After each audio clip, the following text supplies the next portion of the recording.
Hi, did someone just join? Yes, this is Cyrus. See if you guys can see me. Hi, Cyrus. Sorry, guys, let me see This which is Kandis Smith. camera I'm using. Oh, there we go. Let me There clean you it go. off real quick. Sorry, I've got a Mac monitor here, and it's routing through there. How are you guys today? We're good. How are you, Cyrus? I'm Jon Hayes. John, very nice to meet you digitally.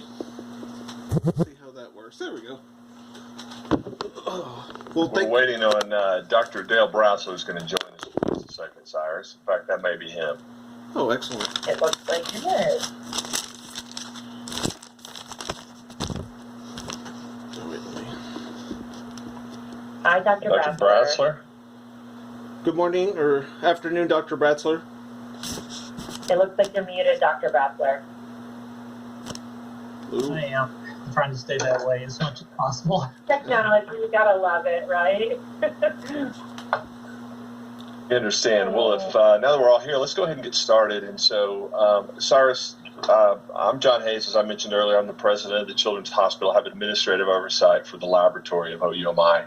And Kandis Smith, who you met just a moment ago, is our chief talent officer at Children's and helps us with all of our HR-related, people-related issues at the Children's Hospital, including, to some extent, the laboratory. And then, obviously, you know of Dr. Dale Bratzler, or know Dr. Bratzler, but he wears many hats with us. He is our chief quality officer. He's our chief COVID officer for the university. He wears a hat over in the College of Health Administration, or the Department of Health Administration and Policy in the College of Public Health, and a number of other roles. And so, Dale, did I miss anything there that is of note?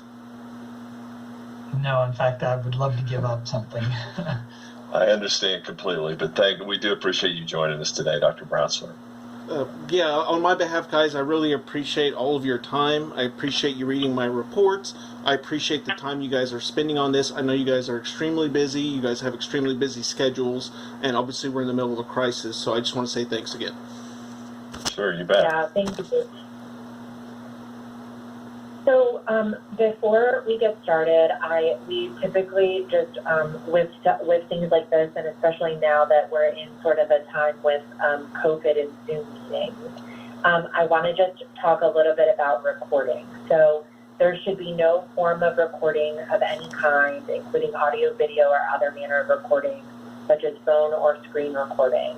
And there should be no one else within an earshot during our conversation. Can you confirm that you're in a location where that meets all of these requirements? Yeah, let me double check though.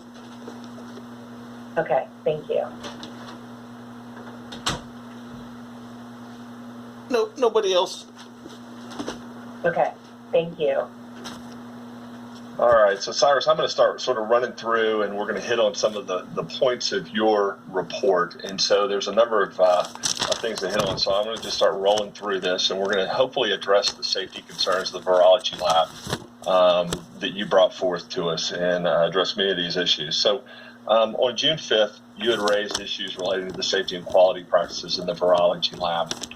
So on June 8th, we had Kristen Namey, who I believe you met at some point as a quality and safety officer for the lab, as well as Chris Moore, who does he's our director of environmental and safety health. They performed an assessment to address your concerns. They, along with several of our faculty, participated in that review. So since that time, we've reviewed your concerns in more detail with the medical director for the Virology lab, who you know is Dr. McCloskey, the director for the entirety of the lab, Dr. Mike Talbert, and the director of OU Medicine's Infection Prevention Department, who has also weighed in on this. And we've reviewed applicable policies and protocols, standards, and guidance and so forth by accrediting bodies and regulatory agencies. So all findings indicate that applicable policies and protocols are consistent with expectations of the accrediting bodies, current regulatory standards, and our hospital policies. So the laboratory is accredited, as you probably know, by the College of American Pathologists, has CRAP accreditation, and regulated under the Clinical Laboratory Improvement Amendments, or CLIA. On or about March 9th, the Virology lab went through their CAP audit and had no findings. the following, I'm going to give you a couple of examples of things that they looked at and description of contents of that review that touch on some of the area. Can Go ahead, sorry. I'm so sorry to interrupt you. You said March 9th? March 9th is when the CAP accreditation was done, Okay. and so we recently got the results from that. Okay, was that before or after the COVID pandemic started to really take off and the testing really accelerated? March 9th is before. March 9th would have certainly been the front end. I think the establishment of the Annex Lab, and I'd have to look at the exact timeline because I don't have that in front of me, but I know the Fluidine platform on the Annex Lab was being set up during that very near that time period as well. And so it was certainly at the front end of the expansion that I'll talk about here in a little bit of how we expanded our testing capabilities. But as far as what they included in that audit, some of the things that you touched on in your white paper to us or your report were things like specimen collection and handling, quality management, reporting of results, handling of reagents, instruments and equipment maintenance, function checks, thermometers and temperature-dependent equipment, pipettes and analytical balances, and so forth. Individualized quality control plans were also covered in that CAP accreditation visit. And so we wanted you to know that those things were included in that. And to the best of CAP's ability, they had no findings whatsoever in that. And we actually received a clean audit report about a week or so ago. So sorry. And the audit on March 9th, did that involve the COVID testing? And that involved the entirety of the virology area as well as all of the lab. Right, but so the reason why I ask is because this is something that I brought up in my report a couple times. For HIV, for herpes virus, for all of that, there's no issues. The issue is with the COVID organism is, first of all, it's BSL-3 or BSL-2 enhanced. So let me go ahead and finish these different findings that we had, and then we'll sort of go from there. Okay? Sure. Sorry. So all standard BSL-2 procedures and CDC guidelines are followed for the COVID-19 laboratory testing space. Routine hand hygiene, surface disinfection, and biohazard containment processes and procedures are all in place, and they're required by all staff. There's no evidence to suggest that the staff do not have appropriate PPE available to them. Further, there's no evidence that we found to support any of the claims of failed mask or social distance conformity or enforcement. OU Medicine has developed a robust employee screening program where quarantining and testing program for employees is held to the highest standard. To date, the lab has had no employees contract COVID-19 due to an exposure at work. The lab has implemented multiple testing platforms during the last month to deliver high capacity and high throughput on the COVID-19 testing platforms. With those test results and turnaround times in approximately 24 hours or less, and a testing capacity now nearing 1,300 tests per day, or nearly 7,000 tests per week. So as you know, on the TACPath COVID testing line, which you were being trained on, specimen are pipetted into a 96-well plate with a biological safety, within a biological safety cabinet. And then we follow that by a lysis chemical that should reliably deactivate or significantly reduce the infectivity of the virus. So this plate can be safely discarded in the biohazards trash without being sealed, along with all subsequent plates and trash from this test. So during such times, the deactivation process, coupled with protocols for keeping caps closed and contained within the biosafety cabinet, are sufficient to limit any exposure concerns to staff. So, and you raised concerns about the laboratory coats being used more than one day. And so we wanted to provide a little more input on that as well and what our findings were. Your concerns included the way that the coats were hung and all PPE stored in the racks. The racks and storage of PPE was not found to be out of compliance. The standard, both regulatory guidance and hospital procedure, is for us to launder or dispose of laboratory coats each week. Due to the efforts around PPE preservation, there may have been an exception or heightened preservation efforts made during a time related to the public health emergency created by this pandemic.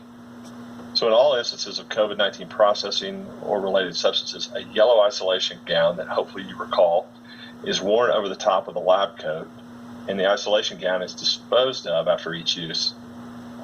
So further, each technician has a separate laboratory coat for each room, so there are between 3 and 5 coats per technician as they move from room to room, with unlimited isolation gowns to cover these lab coats. So while it might be outside the standard of reuse or not launder, if not disposable, the laboratory coats beyond a week, the process is in place and deemed to be sufficient protection if followed. So there's no appreciable difference in such event between the actions over 1 week and 2 weeks if those protocols are indeed followed. You also complained broadly that you were subject to broken equipment being used daily when in fact we found a single event of a broken seal that had occurred. The pipette was tested to determine whether or not it was malfunctioning. Once the malfunction had been confirmed, it was removed from service. The seal, which was actually an O-ring, was replaced. The pipette was recalibrated, and the pipette was placed back into service. The actions were taken pursuant to the policy and documented procedures by a trained technician. So while we recognize that there may have been a lapse or gap in the EVS services to some point in the virology lab, we've worked with our EVS folks to improve the department's service in this area today as well as into the future. However, there's no evidence to suggest the lapse or gap of understanding of the dirty floors identified did or could cause a safety risk to staff or impair testing. Neither booties nor sticky mats are required for the laboratory area. There's no evidence of wastage as to time or materials when it comes to buffers, solutions, reagents, etc. The items are prepared in accordance with the manufacturer's recommendations or their documented SOPs to prevent degradation and loss of efficacy. There's also no evidence of exposure or risk of increased exposure to laboratory personnel, hospital personnel, patients, or community members due to the COVID-19 laboratory testing acts or omissions. So there's no evidence of the need for additional restrictive measures for human access or testing segregation within the virology laboratory. So in conclusion, we could not substantiate your claims. So we do appreciate you bringing these forward as we take all of these matters extremely seriously.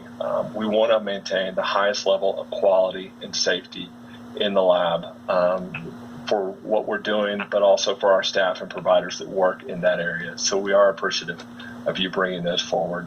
It allowed us to look further into these complaints and spend some time investigating what we were doing.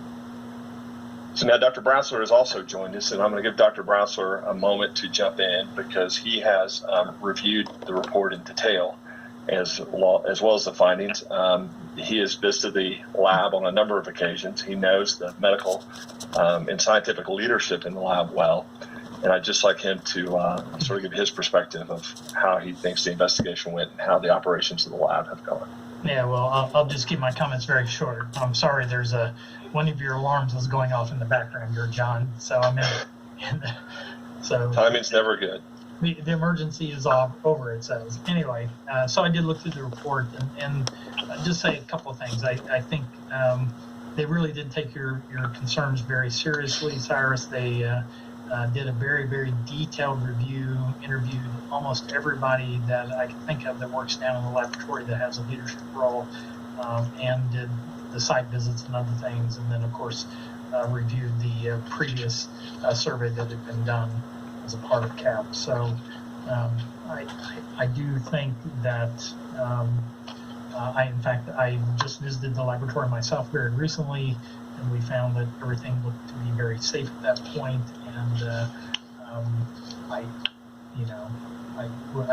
like John said, we appreciate your comments and did take it very, very detailed. I do, as the chief quality officer, I do take, any concerns really seriously, and we did take the time to look at those very, very carefully, to review, interview, and do all the site visits necessary to make sure that everything is being done appropriately. And to that point, Sarah, thank you for your patience with this, because I think to John and Dr. Bratzler's comments, we have taken this very seriously, and that's why it was really important to do the due diligence and take the time to be able to really look into everything in detail. All right, thanks, Dr. Bratzler. You can drop now. We appreciate you giving us a few minutes to go through the findings of the review. Before we do that, are there any comments, Cyrus, that you have with Dr. Bratzler or all of us related to kind of the information that was just shared with you? Yeah, I mean, I provided very specific issues and very specific ways to fix them. Has any of that been fixed, or is it just operating as it was when I left for suspension? I think to John's point, the information that you presented, we were not able to substantiate a large portion of the information that you presented. So this sounds like the conversation we're having right now is like a legal defense. This was written in a way to help. There's no accusation. There's nothing. But Dr. Bratzler, I'm sorry. If you went to that lab and the processes had not been changed, and you walk away saying it's okay, I'm shocked, is all I can say. All I can say is that I'm shocked. So Cyrus, I just want to make it clear, I'm not a laboratorian. So I was not there to evaluate processes and things like that. I visited the lab. I understand their safety protocols. I know Dr. Blakely, Dr. McCloskey very, very well. And my principal thing was to ensure that a complete investigation was done, which I can assure you was, with all of those folks engaged in that. So that was my key point. I'm not, I'm an internist by training, so I'm not the person to evaluate the processes in the lab. Of course. Would it be possible, and that makes total sense, and you've got a lot on your plate on top of that, Dr. Bratzler, is it possible to get an independent lab expert to go through? Because I can tell you that if anybody who's a professional in the lab follows the paper trail all the way through and follows samples all the way through, they're going to see most, if not all, of the same problems and recommendations. This kind of feeds into, no lab has ever received an audit and come away with no corrective actions, no room for improvement, stuff like that.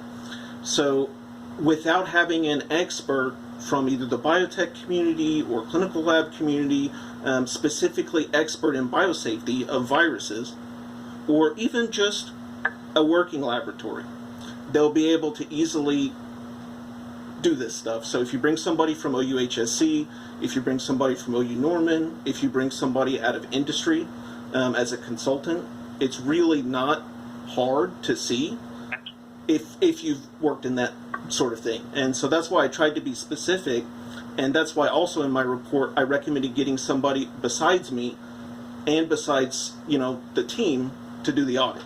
The other question I would have... Go ahead. I was just going to point out that it's also important to understand that Dr. Talbert, Blakey, and McCloskey and others are experts in this field, and Dr. Talbert does reviews at a national level of other similar types of clinical laboratories.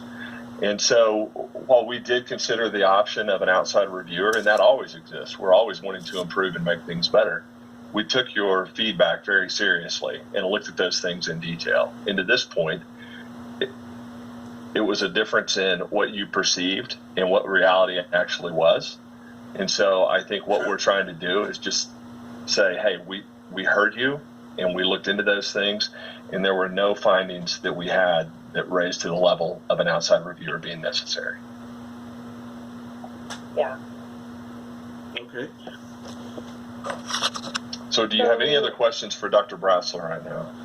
Yeah, so if I take this higher up the food chain, whether it's to the federal level, whether it's Department of Health, whoever that's to, are you guys going to be saying the exact same thing to them when they come in and inspect it?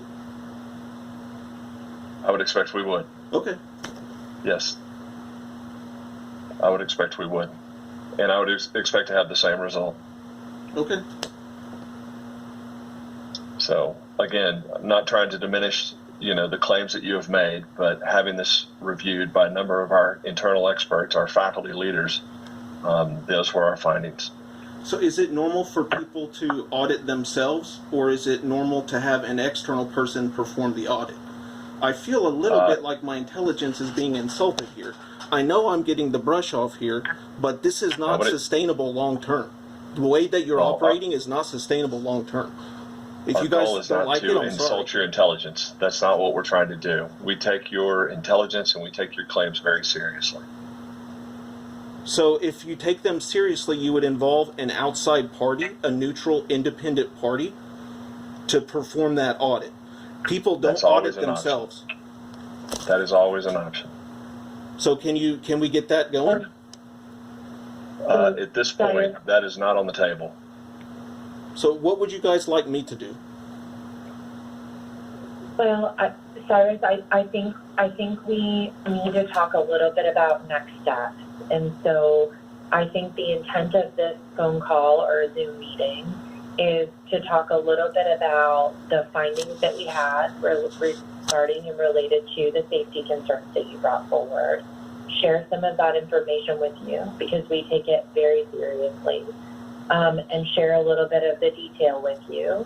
And then I think it is important for us to talk a little bit about next steps. And so as we have that conversation, which I think is next, I certainly think that to your question of what do we want you to do, I think that's part of the next steps discussion. So with that, I want to make sure, I feel like this is, kind of two parts, right? First part is talking a little bit about the safety concern, which is why we felt it was really important to have Dr. Bratzler here. So if we're comfortable, we can conclude that part of the discussion, and then we can move on to next steps, because I think that that's part of the intent for this time also. Would it be possible to have Dr. Bratzler stay on the phone, because he's an employee of OU HSC, and you guys are all employees of OU Medicine, and so I just would like him to be present for the rest of the interview, or rest of the meeting. Yep. I think if you would like that, then we can absolutely have Dr. Bratzler stay on the line also. Thank you. All right, so, we reviewed the quality issues that you brought to light, Cyrus, but the one thing that we wanted to talk about that led to really your suspension was your behavior around the lab. And so we want to shift and talk about your conduct and the actions leading up to that suspension in this investigation. So you were hired in the OUMI lab as a lab scientist too, in the virology section. I believe your first day of work was May 27th. So you worked in the lab 10 calendar days for a total of about 69 hours prior to your suspension on Tuesday, June 9th, pending the investigation that has happened the last few weeks. So in that 10-day time period, you displayed a pattern of behavior our investigators found not adhering to instructions or directions from your supervisors, from your colleagues, and your trainers. Examples of this include moving a piece of equipment after you had been told not to, utilizing your personal cell phone in the laboratory, which is against our company policy, and programming new equipment without the training or authority to do so.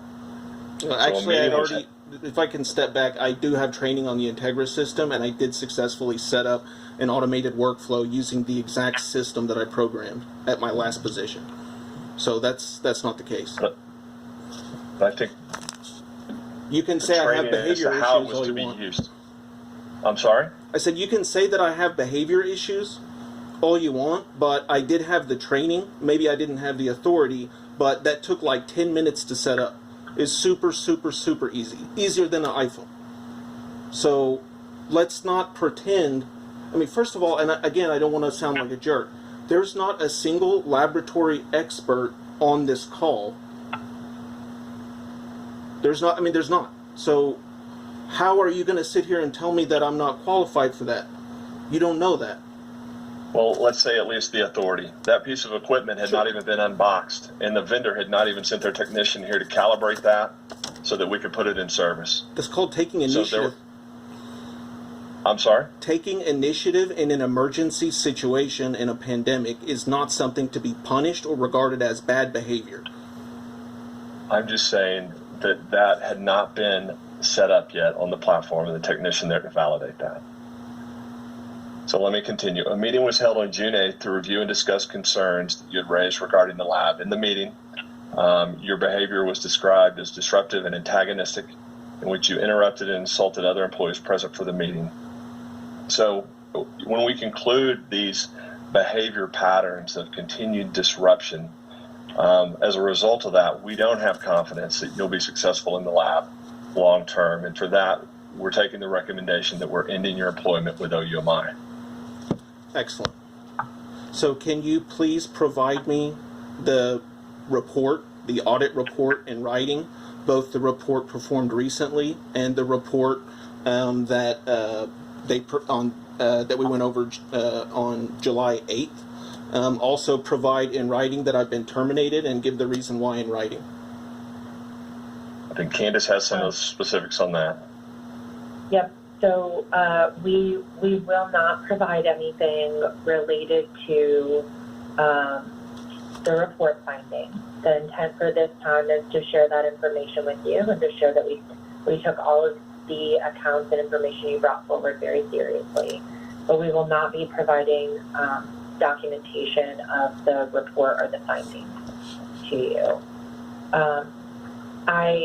I do want to, Cyrus, talk a little bit about some of the logistics in terms of the human resources components related to this, so that you have some information about benefits and pay. And so if you'd like to, I'd like to go over that right now with you so you have that information. Sure. Your PTO, any PTO that you do have in your PTO accrual will be paid out to you per policy. Your benefits will also be good through the end of the month. And then COBRA benefit information will be mailed to you. So you'll receive that at the mailing address that we have on file for you. Do you have any belongings currently in at the facility? No. You don't? Okay. So we think that that's important to make sure that you have your items. So since you don't, we won't have to make sure that we get those items to you since you don't have anything on site. And then the other question that I want to make sure that I address with you is related to compensation. So the reason that we placed you on suspension or investigative leave is because of the information that Jon brought forward related to behavior. And so we wanted to investigate that as part of this also. And while you have been on investigative leave, I recognize that you have not been paid. And per company policy, if we do end employment, you will not be paid for the time during the investigation. I have a question. Do any of you have any shame? Do you have any shame? You guys have completely covered up obvious safety violations, and it is my professional and personal legal obligation to report that. You guys can threaten me, you guys can do whatever you want, but there's going to be more scrutiny.